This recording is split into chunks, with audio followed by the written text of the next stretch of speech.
بلالی رنگ ہے اپنا، بلالی رنگ ہے اپنا، گلابی ہو نہیں سکتا۔ سامعین کرام، السلام علیکم ورحمۃ اللہ وبرکاتہ۔ علمی و ثقافتی چینل سچا پیغام کے دینی تعلیماتی پروگرام میں آپ کا خیر مقدم ہے۔ ہمارے مختلف اہم موضوعات میں حقوق یہ بھی ایک اہم موضوع ہے، جس کے تحت اپنے رشتہ داروں کے اور اللہ کے بندوں کے، عام انسانوں کے، یہاں تک کہ مختلف چیزوں کے حقوق بیان کیے جائیں گے۔ اس سے پہلے کہ موضوع پر گفتگو ہو، آپ سے درخواست ہے کہ ہمارے اس جدید و مفید چینل کو سبسکرائب کریں، تاکہ موقع کی مناسبت اور وقت کی ضرورت کے لحاظ سے اہم اور مفید مشوروں سے اور اکابر علماء کرام کے مواعظ حسنہ سے آپ کو مستفید کیا جا سکے۔ ہمارے دین میں جہاں ہر چیز کے حقوق بیان کیے گئے، انہی میں راستے کے حقوق بھی بیان کیے گئے۔ نبی اکرم صلی اللہ علیہ وسلم نے راستے کے حقوق بیان کرتے ہوئے فرمایا کہ تم راستے میں بیٹھنے سے پرہیز کرو۔ تو کچھ صحابہ کرام نے عرض کیا کہ اے اللہ کے رسول، راستوں میں بیٹھنے سے بچنا تو ہمارے لیے بہت مشکل ہے، کیونکہ جب ہم راستوں سے گزرتے ہیں تو ہماری ایک دوسرے سے ملاقات ہوتی ہے، اور ملاقات ہونے کی وجہ سے ہمیں ضروری باتیں اور مشورہ کرنا ہو تو کچھ مشورہ اور کچھ ضروری بات عرض کرنی ہو تو کوئی ضروری بات عرض کرنی پڑتی ہے، اور اس قسم کی باتیں ہم وہاں کھڑے ہو کر اور سرسری طور پر بیٹھ کر نہیں کر سکتے ہیں۔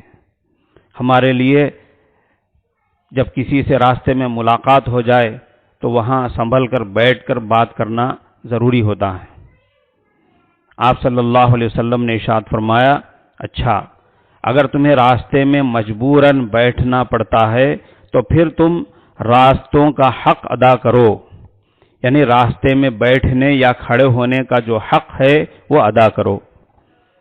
تو کچھ صحابہ کرام نے عرض کیا، یا رسول اللہ، راستوں کا حق کیا ہے، تاکہ ہم راستے کے حقوق ادا کرتے ہوئے راستے میں بیٹھیں یا کھڑے ہو کر بات کریں تو ہماری بات چیت بھی ہو جائے اور ساتھ ساتھ جو حق ہے وہ بھی ادا ہو جائے۔ آپ صلی اللہ علیہ وسلم نے راستے کے حقوق بیان کرتے ہوئے فرمایا، راستے کا ایک حق ہے نظریں نیچی رکھنا، یعنی کسی غیر محرم پر نظر نہ ڈالنا، تکلیف دہ چیز سے بچانا، یعنی کوئی تکلیف دہ چیز راستے میں پڑی ہوئی ہو تو اس کو ہٹا دینا، گزرنے والوں کو سلام کرنا اور سلام کرنے والوں کا جواب دینا، اچھی بات کا حکم دینا، کوئی بری بات نظر آ جائے تو بری بات سے روکنا۔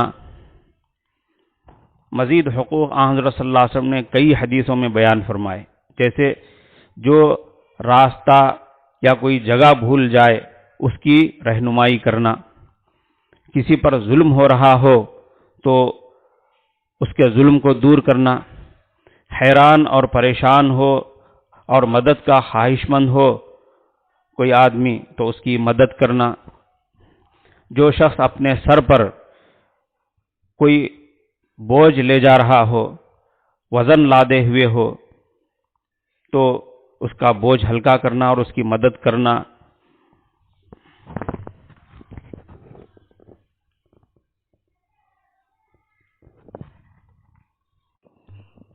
معزز سامعین کرام، اس دور میں ہم ہر نزدیک سے نزدیک جگہ جانے کے لیے سائیکل یا بائک پر جانے کے عادی ہو گئے ہیں، جس کی وجہ سے راستے کے کئی حقوق تلف ہو رہے ہیں، کئی حقوق چھوٹ رہے ہیں۔ تاہم مسلمان کی شان یہ ہونی چاہیے کہ وہ اسپیڈ میں دین کی اسپرٹ نہ کھو دے، اسپیڈ پر کنٹرول کرتے ہوئے راستے کے حقوق ادا کرتے ہوئے آگے بڑھے۔ اگر آپ نے اپنی گاڑی روکی اور اتر کر راستے میں پڑی ہوئی کوئی تکلیف دہ چیز ہٹا دی تو کتنا فائدہ ہوگا اور دیکھنے والے کتنا اچھا اثر لیں گے۔ اسی طرح آپ نے اپنی گاڑی روکی اور اتر کر کسی کی مدد کر کے یا کسی پریشان حال کی پریشانی دور کر دی تو وہ کتنا خوش ہوگا اور کتنی دعائیں دے گا۔ سامعین کرام، ہمارے مختلف اہم موضوعات کے تحت ایک اہم موضوع شرعی مسائل کے تحت آپ وراثت اور ترکے کے مسائل سماعت فرما رہے تھے۔ اس وقت مرحوم کے باپ کو ترکے میں سے حصہ ملنے کی مختلف حالتیں اور صورتیں سماعت فرمائیں۔ مرحوم کے باپ کو اپنے بیٹے کی طرف سے ترکہ ملنے کی 3 حالتیں ہیں یا 3 صورتیں ہیں۔ نمبر 1، چھٹا حصہ ملتا ہے۔ نمبر 2، چھٹا حصہ ملنے کے ساتھ ساتھ آخر میں تمام وارثین کے درمیان ترکہ تقسیم ہو کر کچھ بچ جائے تو بچا ہوا ترکہ بھی ملتا ہے۔ تیسری حالت، صرف بچا ہوا ترکہ ملتا ہے۔ اس کی تفصیل یوں سمجھیں، اگر مرحوم کے وارثین میں اس کے بیٹے یا پوتے یا پڑپوتے موجود ہوں تو اس صورت میں مرحوم کے باپ کو ترکے کا چھٹا حصہ ملے گا۔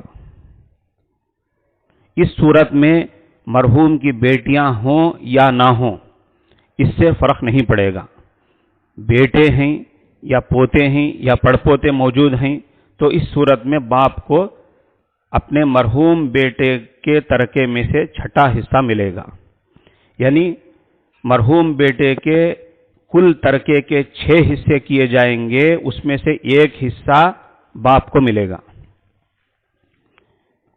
نمبر 2، اگر مرحوم کی اولاد میں صرف لڑکیاں یا پوتیاں یا پڑپوتیاں ہوں تو مرنے والے کے باپ کو چھٹا حصہ بھی ملے گا، پھر آخر میں کچھ بچ جائے تو وہ بھی ملے گا۔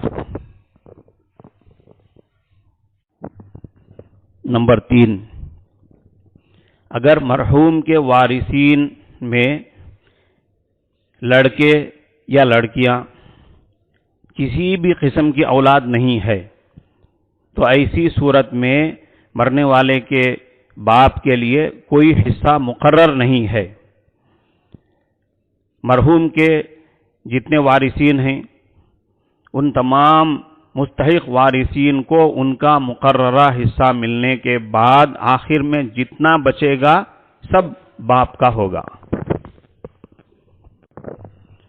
اس موضوع سے متعلق باقی مسائل انشاءاللہ اگلی مجلسوں میں بیان کیے جائیں گے۔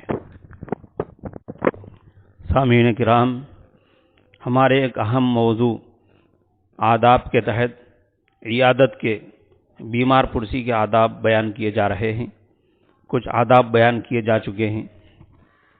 ایک ادب یہ ہے کہ جب ہم بیمار کے پاس پہنچیں تو بیمار سے اس کی حالت پوچھیں، یہ نہیں کہ صرف کھڑے ہوئے واپس آ جائیں۔ حضرت انس رضی اللہ عنہ فرماتے ہیں آپ صلی اللہ علیہ وسلم نے ایک صحابی کی عیادت کی تو وہاں کھڑے ہوئے آپ نے بیمار صحابی سے فرمایا کیف تجدک، تم اپنے آپ کو کیسا پاتے ہو، یعنی تمہاری طبیعت کیسی ہے، تم اپنے آپ کو کیسا محسوس کرتے ہو۔ یہ ایک ادب ہے مریض کو مرض کا اجر و ثواب بتلانا۔ حضرت نبی کریم صلی اللہ علیہ وسلم ایک عورت کی عیادت کے لیے تشریف لے گئے تو وہاں کھڑے ہو کر اس سے فرمایا، اے ام علا، خوشخبری قبول کر،